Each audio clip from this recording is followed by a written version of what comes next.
Hai, saya divisi lain hari ini akan mempresentasikan yaitu salah satu ide bisnis atau usaha yang ingin saya bangun di masa depan. Nah, karena tema hari ini adalah tentang penulisan pesan bisnis untuk produk atau ide usaha yang saya bawakan yaitu ramen. Seperti yang kita ketahui, ramen itu salah satu mie yang berasal dari Jepang yang sangat disenangi oleh orang Indonesia. Nah, untuk nama usaha ini sendiri saya namakan Kai Ramen. Artinya apa? Itu berasal dari kata kai dari bahasa Jepang, artinya itu adalah hal baik. Nah, kemudian untuk gambaran umum bisnis Kai Ramen ini, seperti kita ketahui, untuk Kai Ramen adalah produk makanan berupa mie, tetapi mie ini bukan mie seperti biasanya. Nah, mie ini dengan bentuk yang unik dan kekenyalan dan rasa yang khas berbeda dengan mie instan. Nah, untuk ramen yang akan kita bahas ini yaitu ramen yang memiliki ciri khas dari kuah mie ramennya berbeda dengan kedai ramen lainnya. Bedanya apa? Yaitu dengan adanya kuah telur yang mempunyai cita rasa tersendiri dan memiliki rasa pedas dengan cita rasa lidah orang Indonesia, dan kita bisa beli dengan harga yang sangat terjangkau. Untuk visi misinya yaitu menjadikan bisnis ramen ini menjadi bisnis mie ramen ternama di Indonesia, dan tentunya diharapkan berhasil juga di dunia.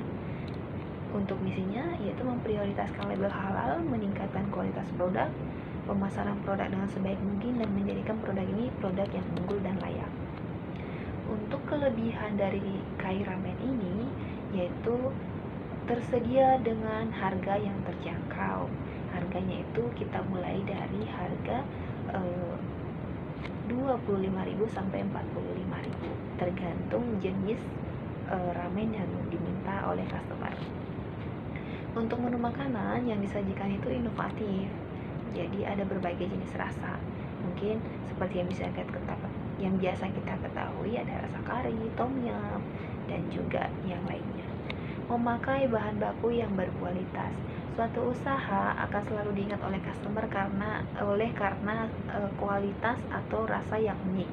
Jadi untuk produk ini kita memberi kualitas tersendiri dengan membeli bahan baku yang berkualitas juga.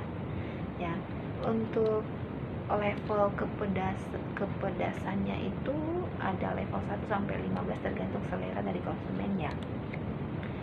Untuk keunikan desain bangunan dengan animasi hiasan, di mana bangunan sendiri merupakan pendukung dalam kelancaran bisnis. Tempat yang nyaman membuat kita makan dengan nyaman juga tentunya, apalagi dengan ditambah animasi hiasan jadi terkesan tidak membosankan. Kemudian kebersihan terawat. Kebersihan terawat artinya kita menjaga kebersihan dengan memberikan perawatan terhadap lingkungannya, atau mungkin meletakkan bunga di tempat-tempat yang seharusnya dan indah dilihat, dan juga untuk tempatnya sendiri selalu dirawat atau dibersihkan secara berkala.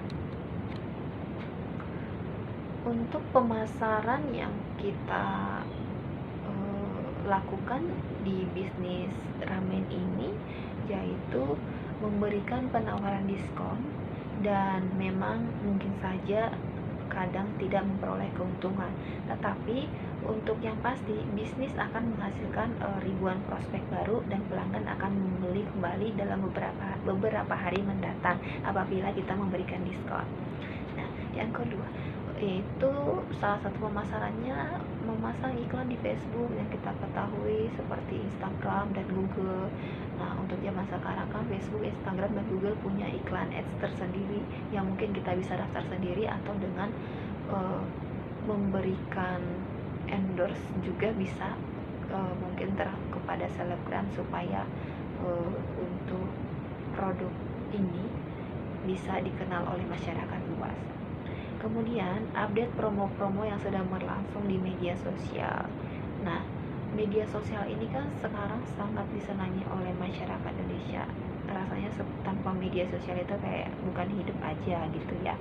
Nah, ketika orang-orang membuka media sosial, artinya untuk selewat aja ada iklan kan kita bisa mengikuti atau mungkin sekedar penasaran. Jadi pasti customer juga biasanya buka untuk iklan sosial media yang sedang berlangsung gitu. Kemudian ada sebagai pemasaran terakhir yaitu kerjasama dengan aplikasi layanan pesan antar. Seperti yang kita ketahui untuk saat ini layanan aplikasi pesan antar sangat banyak ya, seperti GoFood yang berasal dari Gojek, untuk dari Grab tersendiri yaitu GrabFood. Kemudian sekarang yang terbaru ada ShopeeFood juga ya guys, yang mungkin banyak promonya dan mungkin disenangi oleh masyarakat dengan pesan online gitu. Untuk tujuan pemasaran ini sendiri, kita harapkan Kairamen itu dikonsumsi lebih sering oleh customer, dan kemudian dengan harga terjangkau, memberikan makanan asik tapi diracik dengan sedemikian rupa sehingga tidak asing di lidah konsumen. Rencana tujuan pemasaran ini yaitu tujuan jangka panjangnya membuka lebih banyak cabang tentunya, karena suatu keberhasilan bisnis bisa dilihat dari berapa cabang yang diperoleh. Kemudian pangsa pasar untuk semua kalangan. Nah, untuk bisnis Kairamen ini sebetulnya kita harapkan bisa menjangkau pasar yang luas untuk semua kalangan. Jadi tidak hanya untuk misalkan kalangan muda saja, tapi untuk semua rakyat masyarakat gitu. Untuk target pemasaran, kita targetnya itu pangsa pasar pada awalnya sih untuk semua kalangan. Cuman seperti yang kita ketahui untuk lidah Indonesia tersendiri, untuk ramen tersendiri ini sangat mayoritas itu disenangi dari kalangan anak muda, baik dari pelajar maupun mungkin pekerja, dan rata-rata usia sampai 50 tahun masih menyenangi makanan ramen, baik itu dari kalangan bawah, menengah, dan kalangan atas. Selanjutnya kita akan membahas tentang pesan dan saluran media pemasaran. Untuk pesan yang kita rancang di Kairamen ini yaitu dalam melakukan kegiatan pemasaran itu pasti menggunakan saluran komunikasi melalui media sosial maupun secara interaksi langsung terhadap konsumen, yang kita kemas secara santai dan tidak formal, disesuaikan dengan segmentasi yang dituju. Selain itu, untuk testimoni dari konsumen sangat penting sebagai unsur utama dalam pesan. Kemudian, dalam saluran komunikasi langsung, biasanya karyawan Kairamen selalu melakukan interaksi secara langsung atau tatap muka dengan konsumen. Kemudian, sementara dalam saluran komunikasi secara tidak langsung, Kairamen ini kita hanya menggunakan media sosial, yaitu seperti Instagram, Facebook, dan Twitter. Nah, untuk revisi, di mana kegiatan ini merupakan penilaian dari semua aktivitas yang sudah dibuat ataupun dilakukan, sehingga apapun yang sudah direncanakan dan dilakukan pada kegiatan pemasaran Kairamen ini dapat dilihat tingkat pencapaian keberhasilannya pada penjualan. Kemudian kita akan membahas berbagai masalah yang dihadapi restoran dan juga pengembangan produk, pengembangan event-event, dan lain-lain. Nah, untuk revisi yang disarankan bagi Kairamen ini yaitu sebaiknya melakukan kolaborasi event dengan pihak luar dan memiliki humas tersendiri, yaitu hubungan masyarakat sendiri, supaya dapat membangun keterlibatan dengan pihak eksternal tapi juga pihak internal. Artinya sebaiknya melakukan kolaborasi ini yaitu bisa saja dengan memberikan sponsorship dengan adanya event-event besar di setiap mall, atau mungkin bisa jadi kita membuka booth atau memberikan brosur seperti itu. Demikian untuk penulisan pesan bisnis dari Kai Ramen. Sekian dan terima kasih.